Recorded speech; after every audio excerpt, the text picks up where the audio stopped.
इसमें ट्रेनिंग यानी प्रशिक्षण, प्रशिक्षण कल कौन कौन था इसमें, वो सब हैं, और नया कोई ने जो कल नहीं था।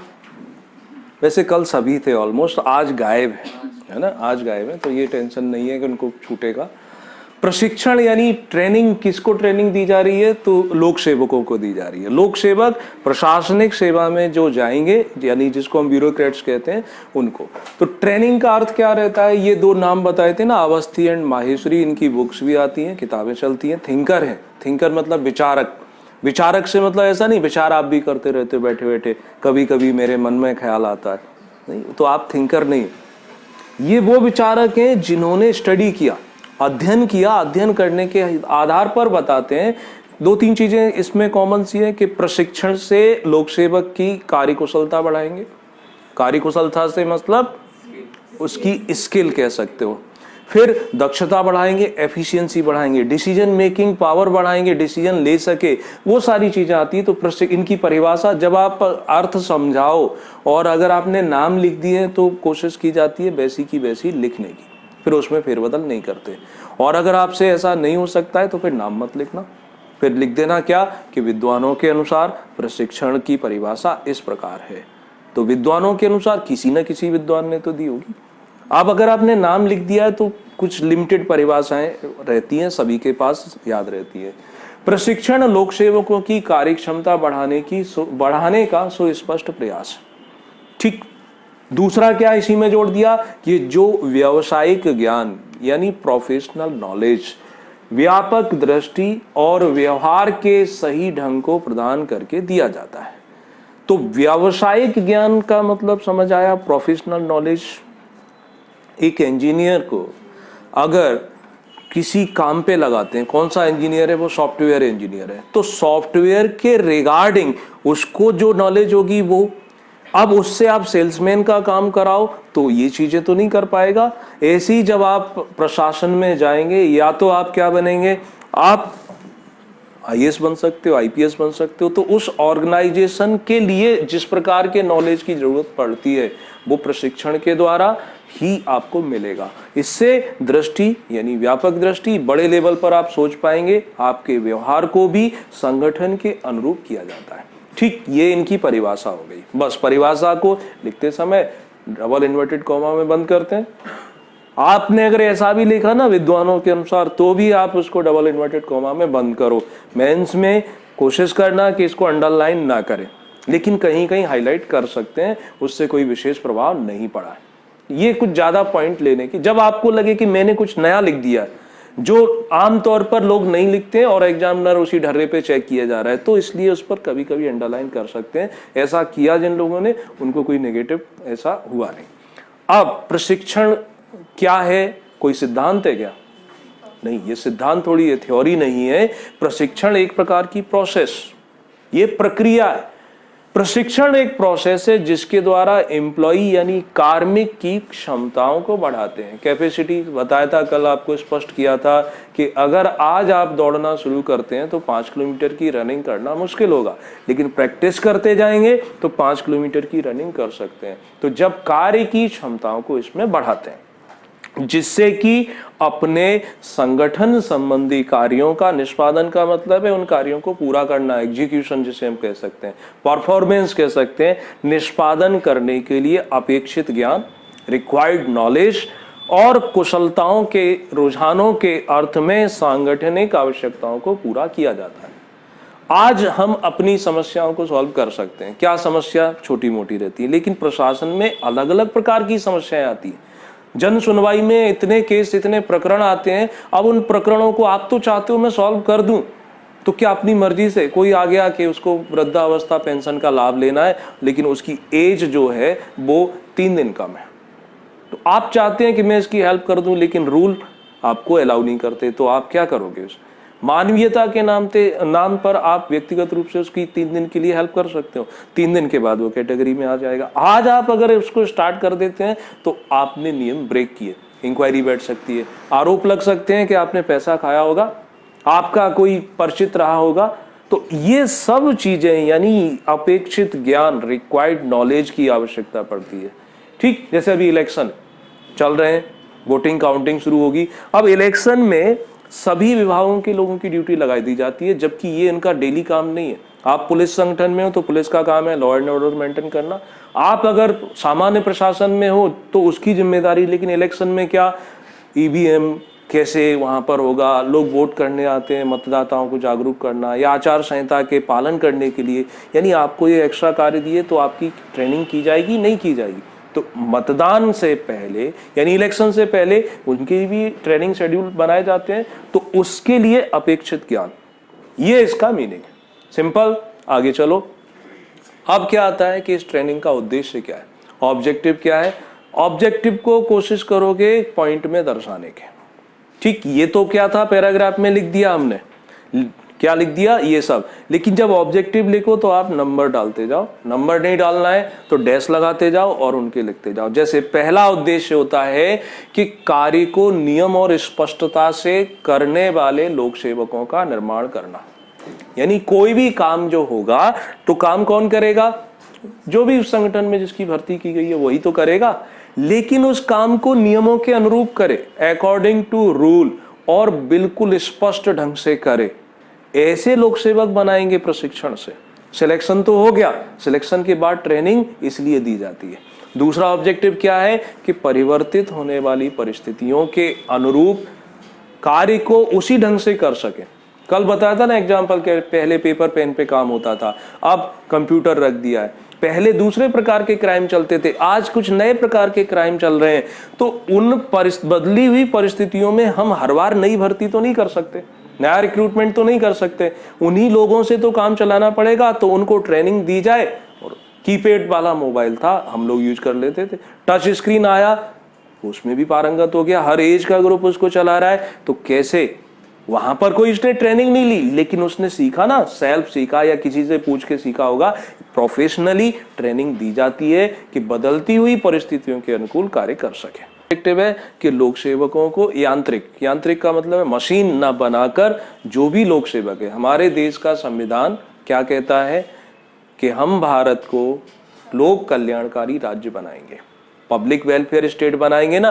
तो पब्लिक वेलफेयर स्टेट कैसे बनेगा, भारत है कैसा, समाजवादी है, मतलब ये इंसानों की बस्ती है ना, मशीनों की बस्ती थोड़ी है कि सबने एक जैसे नियम बना दिए, सबको एक जैसी यूनिफॉर्म पहना दी, सब एक कदम आगे उठाते हैं तो दूसरा भी एक कदम, वो तो रोबोट हो सकता है ना, 2.0 में हो सकता है, इसमें थोड़ी होगा। तो ये यांत्रिक ना होकर के कैसा बनाएंगे, इनको समाज के प्रति, इनका उद्देश्य रहेगा लोगों का कल्याण करना। कैसे, विधान के प्रति, के जो विधान बनते हैं पार्लियामेंट में या असेंबली में, वो जो विधान होते हैं उनके प्रति उसमें जागरूकता लाना। जब आपका चयन हो जाएगा, ट्रेनिंग होगी, तो आपको फिर से सीआरपीसी पढ़ाएंगे, आपको फिर से कॉन्स्टिट्यूशन पढ़ाएंगे। अभी तो आप तैयारी कर रहे हो, कॉन्स्टिट्यूशन पूरा पढ़ लिया होगा, ऑलमोस्ट आर्टिकल रट लिए होंगे, वहां फिर से समझाएंगे। क्यों समझाएंगे, क्योंकि अब आपको वो, ये अभी हम क्या ध्यान देते हैं कि इसमें से क्वेश्चन आने की संभावना है, वहां ये नहीं, क्वेश्चन नहीं पूछा जाएगा वहां कि आपके सामने ऐसे प्रकरण आएंगे, तब आप कैसे डिसीजन लोगे, कैसे डिसाइड करोगे। ठीक समझ लो मैडम।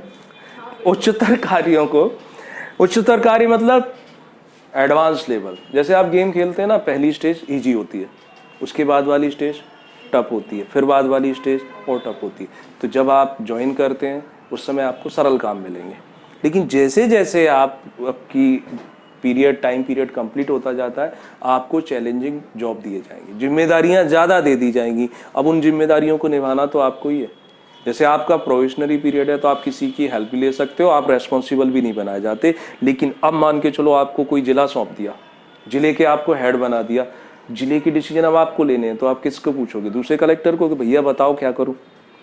नहीं। तो उच्चतर कार्यों के प्रति कौन बताएगा, आपको ट्रेनिंग ने बताया था, ट्रेंड किया गया ना, वो बताएगा कि ऐसे जो चैलेंज हैं वहां पर काम को कैसे किया जा सकता है। उनमें अकाउंटेबिलिटी भी उसी की रहेगी। जैसे अभी वो चल रहा था ना सागर और खुरई में ईवीएम का, कि वहां के तहसीलदार ने टाइम पर जो ईवीएम प्रयोग में नहीं लाई थी, तो विद इन टाइम उनको जमा नहीं कराया, 48 घंटे की लिमिट के बाद, तो अनावश्यक विवाद हो गया, डाउट गया कि हो सकता है छेड़छाड़ की गई हो। तो ये क्या है, उस व्यक्ति को जो काम सौंपे गए थे उसने ठीक से नहीं निभाए, या तो उसको ट्रेनिंग नहीं दी गई थी या उसने लापरवाही बरती। तो ये ट्रेनिंग के द्वारा इन चीजों को दूर किया जा सकता है। इसके बाद लोक सेवकों का मनोबल बढ़ाना। हर व्यक्ति का मनोबल डाउन होता है, चाहे वो जॉब में रहे या जॉब से बाहर हो। तो जॉब में रहने के समय भी तो ऐसे, जैसे सरकार कई सारी योजनाएं ले आती है, जैसे अभी प्रधानमंत्री जनधन योजना आ गई थी, तो इसमें खाते खुलवाने थे ना। पहले एक बोला गया था कि हर परिवार में कम से कम एक सदस्य को, अब लगभग सबको खाते खुलवाने। तो ये जो बड़ी योजना आती है, अब बड़ा काम आपको सौंप दिया जाएगा, तो व्यक्ति क्या करता है, वो भी इरिटेट हो जाता है, अरे मेरे ऊपर ये सारे काम लाद दिए गए हैं। तो उसको ट्रेनिंग के द्वारा उसका मनोबल भी बढ़ाते हैं, उसको भी ऐसी स्पीच दी जाती है, ऐसे भाषण दिए जाते हैं जिससे उसके अंदर भी एक जोश का संचार हो जाता है कि नहीं, ये तो हम कर सकते और हमारे द्वारा किया जा सकता है। ठीक जैसे स्वच्छ भारत अभियान चलाया, पहले कहाँ सरकार ध्यान देती थी कि पब्लिक टॉयलेट बनवाएगी, गांव-गांव जाकर टॉयलेट बनवाएगी, कोई ध्यान नहीं दिया जाता था। अब ध्यान भी दिया जा रहा है और बन भी रहे। जितने चाहिए उतने नहीं बन रहे हैं, लेकिन ये तो कह सकते हो कि पहले से अब अच्छी स्थिति में हैं। वो अलग बात, भ्रष्टाचार करप्शन है तो उसको भी ट्रेनिंग से दूर कर सकते हैं, लेकिन हो तो रहा है ना।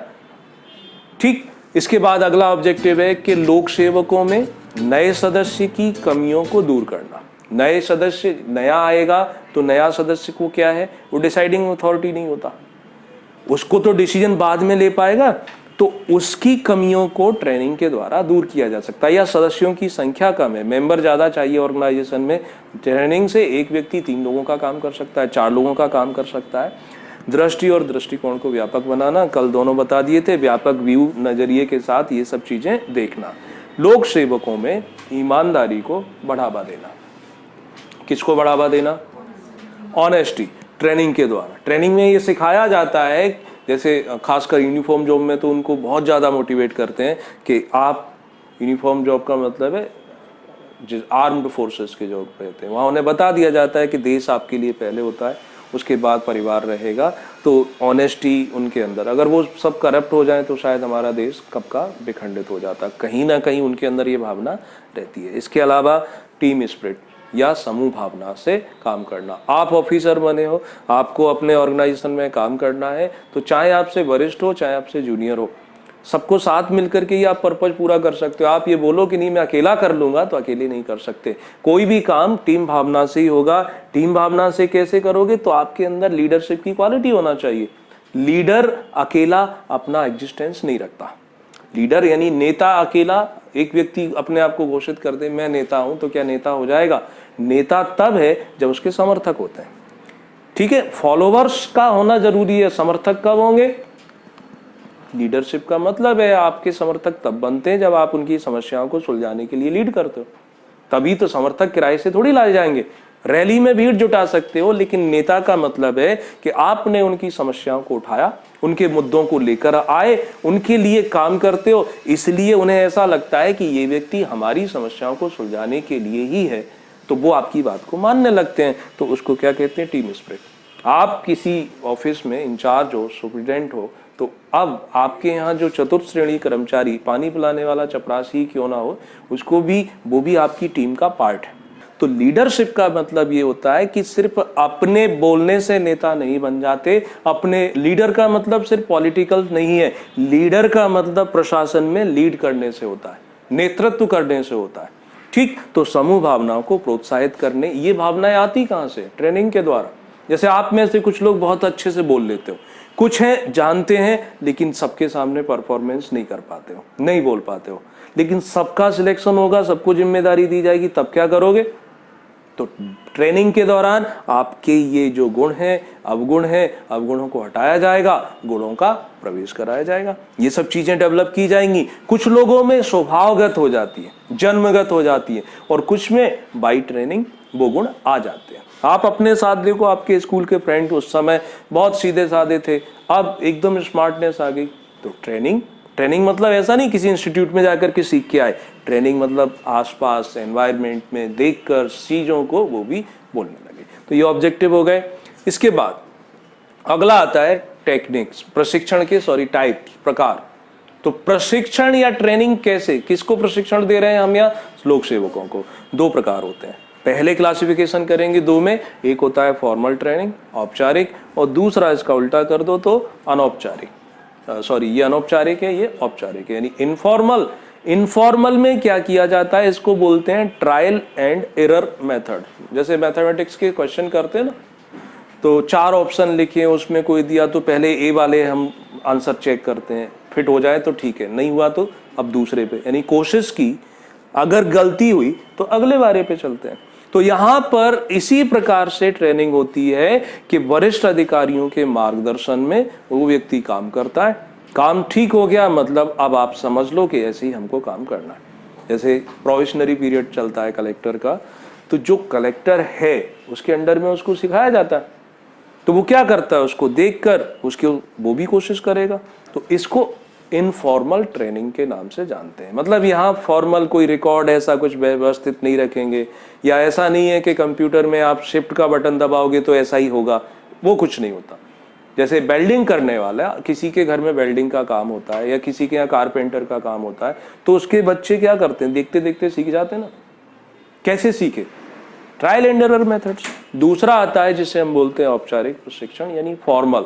ये क्या होगा, ये विशेषज्ञों के मार्गदर्शन में। ये किसके मार्गदर्शन में चल रहा था, वरिष्ठ अधिकारी के मार्गदर्शन में, यानी सीनियर। ये कोई एक्सपर्ट नहीं है, वो ऑन जॉब है, बस उस थोड़ा सा गाइडेंस है। और यहाँ एक्सपर्ट बैठे हुए हैं, उनके गाइडेंस में व्यवस्थित ढंग से वो ऑब्जर्व करेंगे कि आपको जैसे कोई प्लेट कटिंग करनी है वेल्डर को, तो सिखाया नहीं इसको तिरछा कट, जैसे रहता था लोहे की कोई मोटी रॉड, तो लोहे की मोटी रॉड को बीच में से कट करना है, तो पुरानी जो मशीनें थी उनके ब्लेड टूट जाते थे काटते समय। तो विलियम टेलर नामक एक व्यक्ति आए, उन्होंने फैक्ट्री मैनेजमेंट दिया। वो कहते हैं कि ये ब्लेड इसलिए टूट जाता है, इसको सीधा काटते हो आप, इसको थोड़ा तिरछा काटो, आराम से कट जाता है। जैसे पेड़ों की जो कटाई की जाती है लकड़ी, तो वहां देखा होगा कि कुल्हाड़ी पहले सीधा मारता है, फिर तिरछा मारता है, फिर सीधा मारता है, तिरछा मारता है। तो ये क्या है, ये एक्सपर्ट गाइडेंस हुआ ना कि ऐसे कर करके हम आपको काम को किया जा सकता है। तो यहाँ पर प्रोफेशनली पहले से पूरा प्लान करके एक पर्टिकुलर सिलेबस के आधार पर ट्रेनिंग दी जाती है, उसको बोलते हैं फॉर्मल ट्रेनिंग। ठीक, इसके बाद इसके टाइप्स हो सकते हैं, किसके, फॉर्मल के, है ना। इनफॉर्मल में कोई टाइप नहीं बना सकते, वो तो व्यवहारिक है, करते जाओ, गलतियां करें, फिर सुधारो, फिर सीखते जाओ। इसमें अब फॉर्मल में टाइप आता है कि प्रवेश पूर्व प्रशिक्षण, कि लोक सेवा में जाने से पहले जो ट्रेनिंग दी जाती है उसको हम बोलते हैं प्रवेश पूर्व प्रशिक्षण। ये ट्रेनिंग कैसी, कि अभी जैसे आप किसकी तैयारी कर रहे हो, सिविल सेवा में जाने की। सिविल सेवा यानी कलेक्टर के काम क्या होंगे, एसपी के काम क्या होंगे, क्या इसकी तैयारी कराई जा रही है आपको? नहीं, अभी तो आपको जीएस पढ़ लो, मेंस ऐसे लिखा जाएगा, प्रीलिम्स में ये क्वेश्चन आएंगे, इसकी तैयारी कर रहे हो। कॉलेज में भी जो आपने डिग्री ली, क्या आपको उसमें ये बताया गया? वहां आपके ऑप्शनल पढ़ाए गए होंगे जो भी सब्जेक्ट रहे होंगे। ठीक, वो प्रवेश पूर्व प्रशिक्षण नहीं है। लेकिन अगर आप इंजीनियरिंग सेवा में जाते हो, आप डॉक्टर बनते हो, तो ये भी तो है। तो डॉक्टर को क्या किया जाता है, उसको कॉलेज में सारी चीजें प्रैक्टिकली करके सिखाई जाती है ना। या वो डॉक्टर बन जाता है उसके बाद सीखता है? नहीं, वो तो उसकी डिग्री चल रही थी ना। ऐसी इंजीनियरिंग में इंटर्नशिप होती है, यानी आपको फैक्ट्री में मशीनों पर काम करवाया जाएगा, आपसे प्रोजेक्ट बनवाए जाएंगे, उसको कहते हैं प्रवेश पूर्व प्रशिक्षण। यानी सेवा में जाने से पहले आप डिग्री लेते हो तो डिग्री में वही सब काम तो सीखते हो। तो ये कुछ इस प्रकार के प्रशिक्षण होते हैं। ठीक, दूसरा इसी का एक और तरीका होता है सेवा से पहले ही, जिसे हम ओरिएंटेशन ट्रेनिंग के नाम से जानते हैं, अभिमुखन प्रशिक्षण। ये क्या है कि जिस ऑर्गेनाइजेशन में जाना चाहते हो उससे आपका परिचय कराया जाएगा, उसका आपका इंट्रोडक्शन कराएंगे। ऐसा प्रशिक्षण एक संस्थान देता है हैदराबाद में। नींद आ रही है आज फिर से? फिर उस संस्थान का नाम है राष्ट्रीय ग्रामीण प्रशिक्षण संस्थान हैदराबाद। ये प्रवेश पूर्व यानी सेवा में जाने से पहले आप यहाँ से डिग्री करते हो, जो भी लेते हो, तो मतलब आप जॉब जाएगा इसी बेस पर। जैसे इंजीनियरिंग, सॉफ्टवेयर इंजीनियर है तो किस लाइन में उसको जॉब मिलता है? सॉफ्टवेयर, वो मैकेनिकल में तो नहीं जाएगा ना। ठीक, इसी प्रकार से एमबीबीएस के बाद मास्टर डिग्री हुई, या तो मेडिसिन में चला गया या सर्जरी में चला गया, तो उसमें भी ब्रांच है, उसी का तो डॉक्टर बनेगा।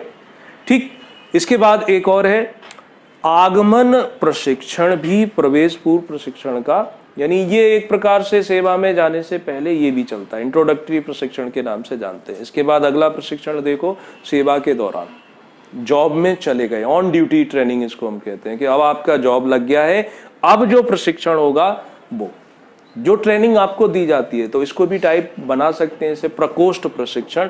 इसमें अलग अलग लोगों की स्पीच रहेंगी और फिर क्या किया जाएगा, अलग अलग डिपार्टमेंट में, अलग अलग रीजनल केंद्रों में वहाँ आपको घुमाया जाएगा, वहाँ पर भ्रमण कराया जाएगा और वहाँ काम सिखाया जाएगा कि ऐसे हमें काम करना है।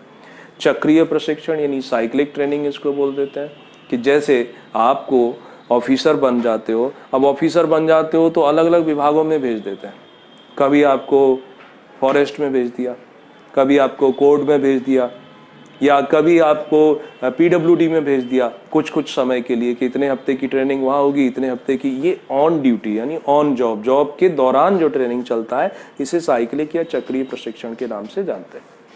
फिर आता है रिफ्रेशर ट्रेनिंग। रिफ्रेशर ट्रेनिंग का मतलब रहता है कि व्यक्ति काम कर रहा है, अब कुछ नए काम दिए जाएंगे तो उससे जुड़ी हुई जानकारी देने के लिए बीच में कुछ समय के लिए अपडेट। मोबाइल आज खरीदा, नया सॉफ्टवेयर आया तो क्या करोगे, उसे अपडेट करोगे कि या पूरा मोबाइल चेंज करोगे कि नहीं ये अपडेट मांग रहा है, हटाओ दो दूसरा लेते हैं, है ना। जैसे आपने क्या किया, आपने घर खरीदा, अब घर में कुछ चेंज करना था, एसी फिट कराना था या कुछ आपको टेलीविजन इधर से उधर कराना था, तो क्या करोगे, घर चेंज करके दूसरी जगह जाओगे, उसी में तो चेंज करोगे, एडजस्टमेंट। तो इसी प्रकार से रिफ्रेशर ट्रेनिंग ये जॉब के दौरान होगी।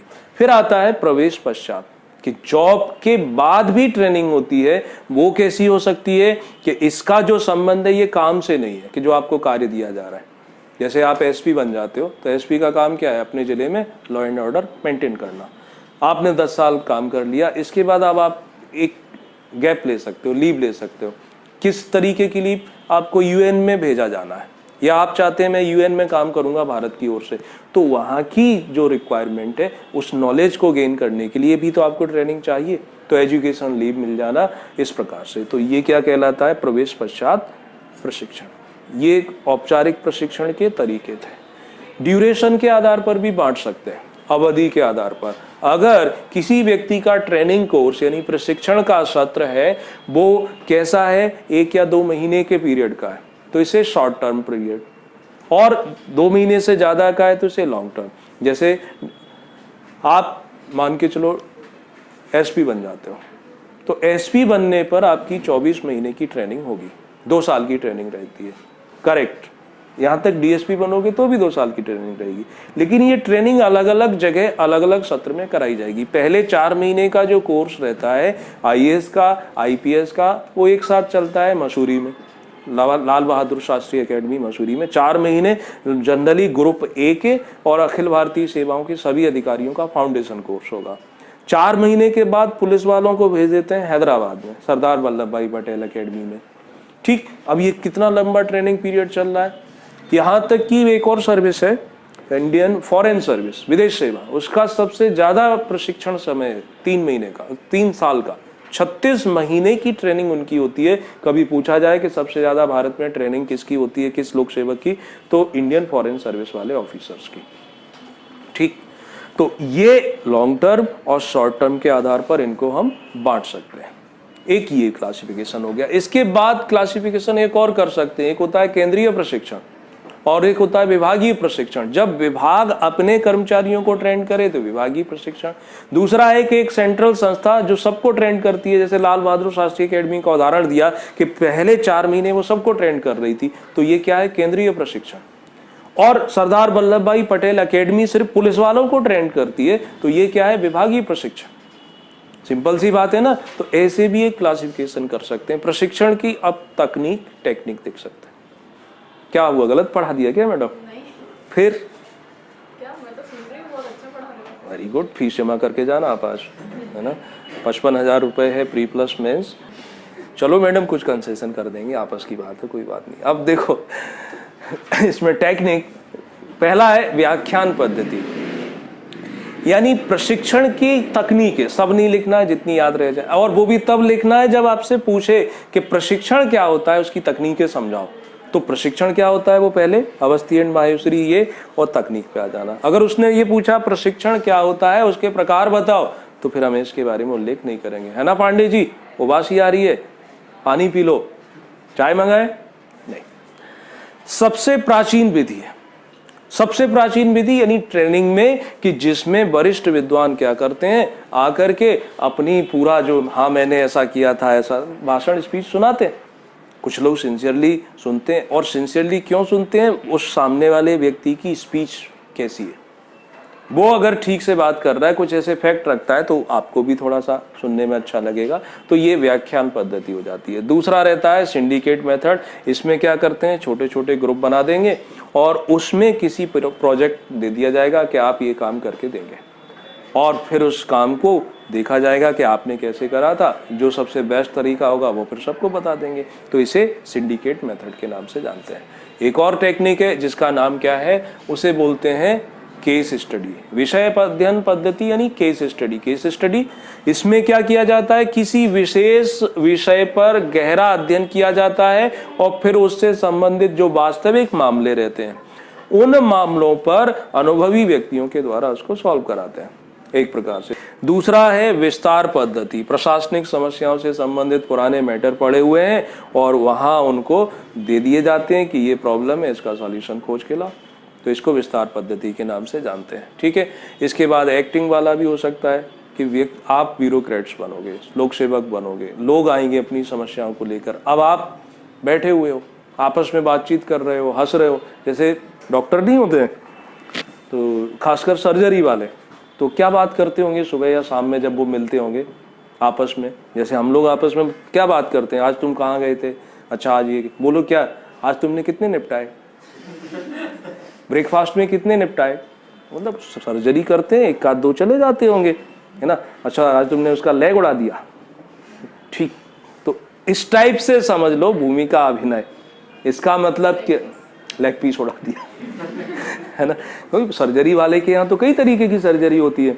तो ये कहने का अर्थ है कि यहाँ जो प्रशिक्षण की तकनीक है, यहाँ व्यक्ति को सामने वाले की उस मन स्थिति का एहसास कराया जाएगा। यानी प्रॉब्लम जो लेकर आता है व्यक्ति, आप उसको समझो, महसूस करो कि वास्तव में उसकी समस्या क्या है। डिमोनेटाइजेशन किया गया, सरकार तो बोलती थी काला धन बाहर आएगा, लेकिन अब बताओ जिसके घर में शादी है उसको ज़्यादा कैश चाहिए, और अभी तक पुराना कैश उसके पास था, नया चल नहीं रहा है, तो कैश आए कहाँ से? किसी का यहाँ पर कोई मेजर सर्जरी होनी थी, 1.5-2 लाख रुपए की व्यवस्था करनी थी, तो कैसे? अब वो आपके सामने जाता है, आप बोल देते नहीं नियम ही नहीं है, 2000 रुपए मिलेंगे। 2000 में क्या करे, कौन सी किडनी ट्रांसप्लांट करा ले, अरुण जेटली तो है नहीं, ठीक। तो ये होता है भूमिका अभिनय के द्वारा। जैसे मान के चलो कोई किसान है, फसल उसकी थी, बारिश हुई नहीं, सूख रही है, अब शासन बोलता है कि आपके हम नहर या ये सब या ये, तो वो आप उसकी परेशानी को महसूस करो, क्योंकि उसकी कोई परमानेंट सोर्स ऑफ इनकम नहीं है, वो तो फसल पर निर्भर है। फसल चौपट हो गई, क्या करे, ओले पड़ गए, क्या करे? तो इसको बोलते हैं भूमिका अभिनय। यानी व्यक्ति को वहां बाई एक्टिंग के द्वारा बताना पड़ेगा, या बताया जाता है कि ऐसे समस्याओं को सॉल्व करना पड़ेगा। समस्या वास्तव में ऐसी होती है, उनको इस प्रकार से करना पड़ता है, ठीक। इसके बाद प्रबंधन खेल, इसको यानी मैनेजमेंट के तरह अलग अलग चीज़ें रहती है, इसमें भी आ सकते हैं कि डिसीजन मेकिंग कैसे लेते होंगे। अलग अलग बैकग्राउंड से लोग आते हैं, किसी के पास बहुत ज़्यादा नॉलेज था, इस बेस पर चयन हो गया, किसी ने बहुत ज़्यादा लेबर किया, हार्डवर्क किया, इस आधार पर चयन हो गया, लेकिन अब वो डिसीजन किस आधार पर लेता है। कुछ रहते हैं रट्टू तोता, उन्हें पता ही नहीं कि मुझे डिसीजन क्या लेना है। कुछ है कि नहीं, वो समझते हैं कि हाँ यहाँ ये लॉ है, ये ऐसा प्रोसेस है, तो ये सब चीज़ें इसमें दी जाती हैं। संवेदनशीलता प्रशिक्षण, संवेदन मतलब आप समाज के प्रति, लोगों के प्रति आपके अंदर क्या होना चाहिए, आपके अंदर उनके प्रति आत्मीयता होना चाहिए। आप यहाँ पर अफसरशाही ना दिखाएं, उनको भी क्या माने, जैसे आप समाज का हिस्सा हो वो भी समाज का हिस्सा है, ठीक। तो इस ढंग से ये ट्रेनिंग की टेक्निक हो जाती है। अब संस्थान, इंस्टीट्यूट्स, कौन से इंस्टीट्यूट्स? ट्रेनिंग संस्थान भारत के। तो सबसे पहले हम भारत के बड़े प्रमुख संस्थान, जिसका नाम है राष्ट्रीय प्रशासनिक अकेडमी या अकादमी, स्थापना हुई थी 1959 मसूरी में, उत्तराखंड में। इसका नाम 72 में बदल करके श्री लाल बहादुर शास्त्री राष्ट्रीय प्रशासनिक अकादमी कर दिया। और ये एकेडमी किसके अंडर में काम करती है? केंद्रीय कार्मिक मंत्रालय के अधीन आती है। यहाँ पर मुख्य रूप से किसकी ट्रेनिंग होगी? आईएएस ऑफिसर की। कौन कौन से प्रशिक्षण है वो भी देख सकते हो शॉर्ट में, कि अखिल भारतीय सेवाओं के, यानी 3 सेवाएं हुई, आईएएस, आईपीएस, आईएफएस, फॉरेस्ट वाली, साथ ही साथ ग्रुप ए, केंद्रीय सेवाओं में जो ग्रुप ए रहता है, ठीक है। तो उन अधिकारियों को 4 माह का जो फाउंडेशन होगा वो यही होता है। इसमें भी ग्रुप ए में सेंट्रल सेक्रेटरीट के जो एम्प्लॉय हैं वो नहीं इंक्लूड रहेंगे, ठीक। इसके साथ आईएएस सभी, इनका पूरा 2 साल का ट्रेनिंग यहीं चलेगा। 2 साल की ट्रेनिंग में अलग अलग रहते हैं। इसको सैंडविच ट्रेनिंग के नाम से जानते हैं। सैंडविच कैसे बनता है? 2 ब्रेड की स्लाइस के बीच में खाने का मटेरियल होता है ना। तो इसी प्रकार से यहाँ पहले क्या करते हैं? एकेडमी में ट्रेन करेंगे, देन आपको फील्ड में भेज देंगे, फिर बुलाएंगे, फिर एकेडमी में ट्रेन करेंगे, फिर प्रशिक्षण समाप्त। तो 2 स्लाइस हो गई ना, तो इसलिए इसे सैंडविच प्रशिक्षण के नाम से भी जानते हैं। यही शायद ये वाली एकेडमी भी कराती है ना, नरोन्ना एकेडमी। आईएएस अधिकारियों का प्रशिक्षण, फिर ग्रुप ए वाले केंद्रीय सेवाओं के अधिकारियों का प्रशिक्षण। कौन सा? एक तो रहा कि ये प्रोबेशनरी ऑफिसर सिलेक्शन के बाद।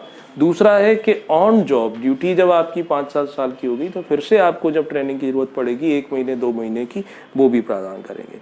नेक्स्ट, वरिष्ठ अधिकारी सचिव लेवल पर बन जाते हैं वो।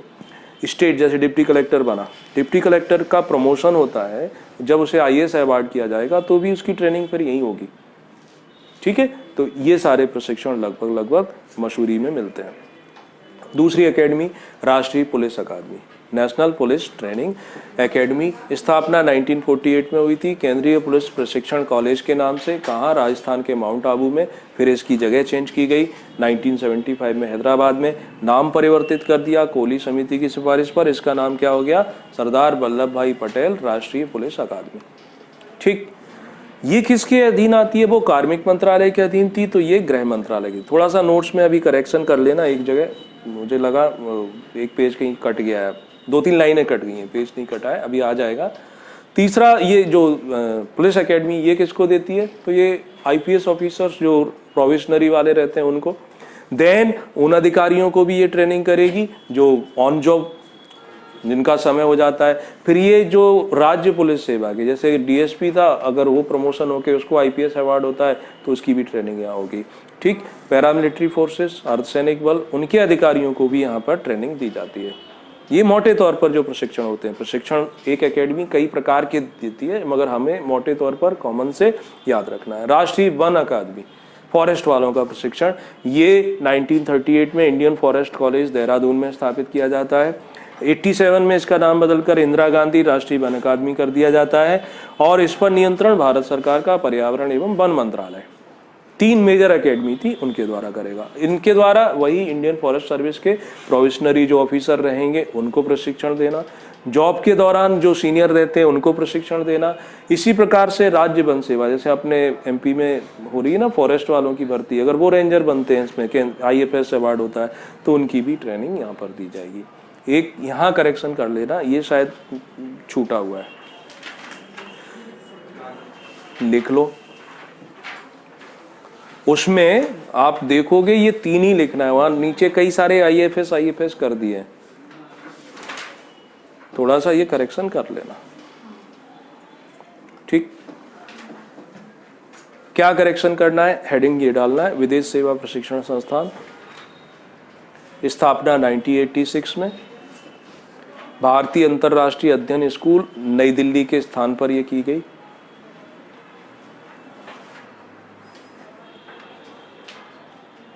उसके बाद 2-3 लाइनें और जोड़नी है, वो क्या जोड़नी है वो भी समझते हैं, लिख लो चाहो तो, फिर जोड़ते रहना। ये इनको विदेश सेवा के प्रोबेशनरी ऑफिसर, यानी ये इंडियन फॉरेन सर्विस वाले, वरिष्ठ भारतीय विदेश सेवा के अधिकारियों का, राजदूतावास यानी जो एम्बेसीज रहते हैं उनके अधिकारियों के लिए एडेप्टेशन प्रोग्राम चलाना, विदेशी डिप्लोमेटिक्स रहते हैं उनके लिए प्रोफेशनल कोर्स चलाना, विदेश मंत्रालय के जो एम्प्लॉय रहते हैं उनको ट्रेनिंग देना, यानी ये विदेश मंत्रालय से संबंधित है। ये बस हेडिंग डाल के ये नीचे जोड़ लेना, बाकी फिर वो सब व्यवस्थित है।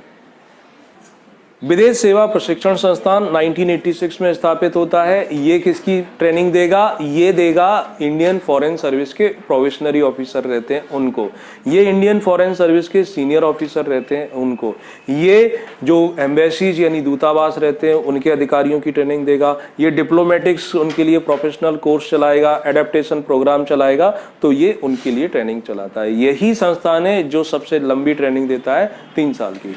ठीक, इसके बाद अगला आता है सचिवालय प्रशिक्षण एवं प्रबंधन संस्थान, सेक्रेटरीट ट्रेनिंग एवं मैनेजमेंट इंस्टीट्यूट्स के नाम से जानते हैं। 1948 में स्थापित हुआ और 1971 में इसका नाम बदलकर ये कर दिया जाता है।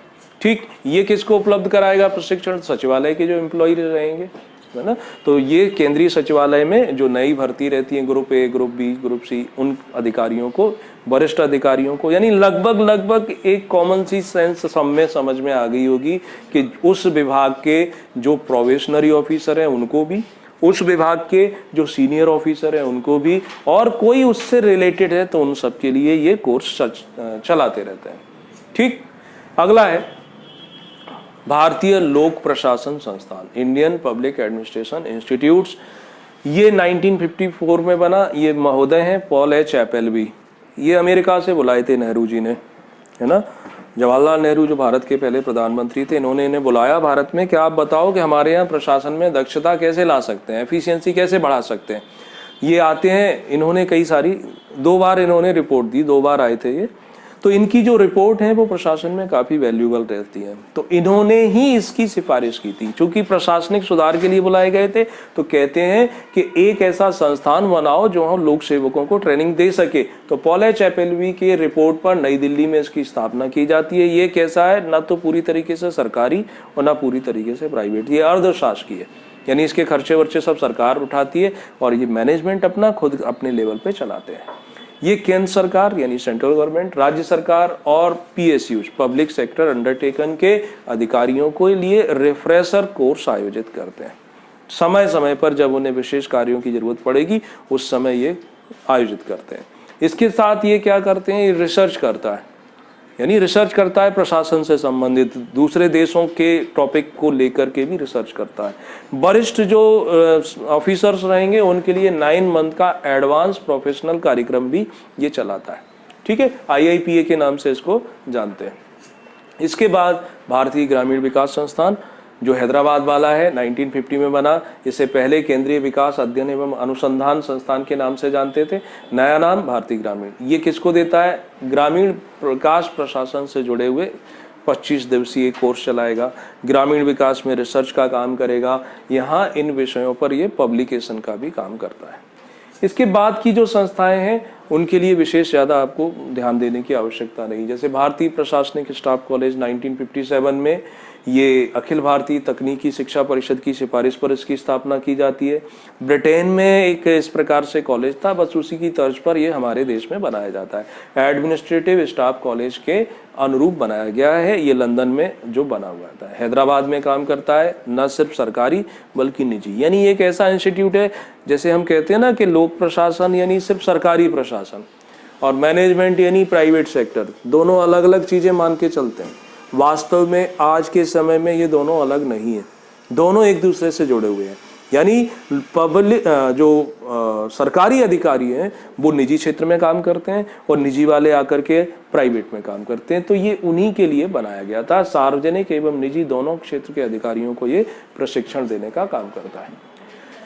फिर एक एक लाइन के प्रशिक्षण संस्थान, इसमें और कुछ विशेष नहीं। जैसे भारतीय वन प्रबंधन संस्थान भोपाल में बना हुआ है, राष्ट्रीय नागरिक सुरक्षा कॉलेज नागपुर में बना हुआ है, भारतीय प्रबंधन संस्थान जिसे हम IIM के नाम से जानते हैं अहमदाबाद और भी जगह पर, इंदौर में भी बना हुआ है IIM। ठीक सीमा शुल्क एवं उत्पाद शुल्क प्रशिक्षण स्कूल फरीदाबाद, ये बहुत सारे हैं, तो बस इनको एक बार सरसरे तौर पर देख लेना। भारतीय विदेश व्यापार संस्थान नई दिल्ली, भारतीय वित्तीय प्रबंधन संस्थान फरीदाबाद। नेक्स्ट इसके बाद आता है कि राष्ट्रीय दूर संवेदन एजेंसी हैदराबाद, डाक एवं टेलीग्राफ प्रशिक्षण केंद्र सहारनपुर को सुधार लेना, कुछ और लिखा है एक बार, हाँ सहारनपुर कर लेना उसको ना। राष्ट्रीय अग्निशमन सेवा कॉलेज नागपुर, भारतीय लेखा परीक्षा एवं लेखा सेवा कर्मचारी प्रशिक्षण शिमला, भारतीय राजस्व सेवा प्रशिक्षण संस्थान नागपुर, इसमें एक और जगह खुल गया है नागपुर के साथ, ये फरीदाबाद में ओपन हो गया। पोस्टल स्टाफ कॉलेज गाजियाबाद, राष्ट्रीय वन अनुसंधान संस्थान देहरादून। मतलब अभी आप समझ लो कि ये चीज़ें जो पढ़ रहे हो बड़ी बोर कर रही होंगी, अरे ये संस्थान, और हकीकत बता रहा हूँ, जब ये तैयारी करते थे ना IAS की, तो ये सब चीज़ें इतनी फ्रेंडली लगती थी, क्योंकि उसमें कई सारे लोग वहाँ ट्रेनिंग ले रहे हैं, उनसे आप बार बार मिलते रहते हो, तो लगता है अरे हमारी एकेडमी ऐसी है, हमारे यहाँ ऐसा है। तो ये सब चीज़ें बड़ी आसानी से आपको याद हो जाती थी। दूसरा, जब आपका ऑप्शनल होता था पब्लिक एडमिनिस्ट्रेशन, तो बड़ी अच्छी लगती थी। अब GS करने की वजह से ये आपको थोड़ा सा बोर करेंगी, परेशान करेंगी, तो थोड़ा सा 2-3 बार पढ़ना याद हो जाएंगी। ठीक, इसके बाद आते हैं अब मध्य प्रदेश के प्रमुख ट्रेनिंग इंस्टीट्यूट्स पर।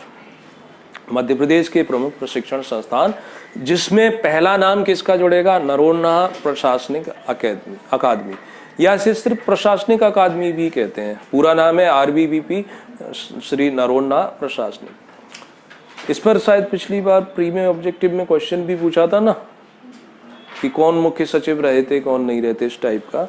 तो ये भोपाल में है, और इसका काम क्या रहता है? इसका काम है राज्य सेवा के अधिकारियों को ट्रेनिंग देना।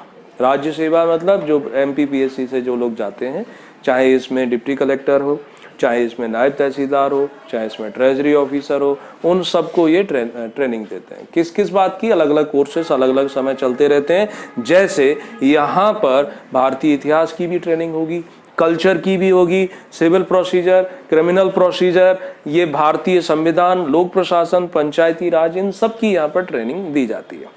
ठीक, अधिकारी जो रहेंगे उनको मध्य प्रदेश का भ्रमण भी कराएंगे, किसी गांव में ले जाएंगे धमतरी में, और वहाँ पर दिखाएंगे कि ये बकरी होती है, ये गाय होती है। कोई लोगों ने नहीं देखी ना बकरी क्या होती है, गाय क्या होती है, क्योंकि हम पढ़ते रहते हैं, कुछ लोग पढ़ते ही रहते हैं तो उन्हें समझ नहीं आता। नहीं, राहुल गांधी के लिखा रहा है गांधी जी की गाय बकरी थी, तो वो समझते हैं कि गाय, बकरी भी गाय का पर्यायवाची है। अब कई उन्होंने गाय देख ली तो कंफ्यूज हो जाते हैं, दिस इज काऊ और दिस इज गॉड। नहीं, तो भ्रमण भी कराया जाता है। अकादमी का जो प्रमुख होगा उसे क्या बोलते हैं? महानिदेशक। महानिदेशक को इंग्लिश में क्या कहते हैं? डायरेक्टर जनरल बोलते थे ना। DGP नहीं कर देना, नहीं तो वो पुलिस महानिदेशक हो जाएगा। ठीक, सचिव रैंक के ऑफिसर के अंडर में। दूसरी आती है जवाहरलाल नेहरू पुलिस अकादमी, ये सागर में है। यहाँ पर किसकी ट्रेनिंग होगी? यहाँ पुलिस वालों की, जैसे DSP हुआ, यहाँ पर SI हुए, तो उन सब अधिकारियों की यहाँ पर भी उनको CRPC, IPC, भारतीय संविधान, है ना। यहाँ संस्कृति नहीं पढ़ाई गई, पुलिस वालों का संस्कृति से क्या लेना है? नहीं, लेकिन वो पढ़ाई जाती है। वो कहाँ पर पढ़ाई दी गई थी? अकेडमी में, दूसरी वाली में। लेकिन यहाँ जिनका उनसे लेना देना है, CRP से और IPC से, कॉन्स्टिट्यूशन से, वो सब चीज़ें यहाँ पढ़ा देते हैं। ठीक है, अब अस्त्र और शस्त्र, इनसे अपराध शास्त्र के बारे में, यानी क्रिमिनोलॉजी के बारे में, वो सब चीज़ें यहाँ पर ट्रेनिंग दी जाती है। इसके अलावा मध्य प्रदेश की एक और एकेडमी देख लेते हैं, जिसका नाम है सशस्त्र प्रशिक्षण संस्थान इंदौर। जैसे भोपाल में ये, चूंकि सागर में वहाँ पर DSP की ट्रेनिंग हो जाती है एकेडमिक, देन यहाँ पर उनको आर्म्स चलाने की, हथियार चलाने की ट्रेनिंग दी जाती है।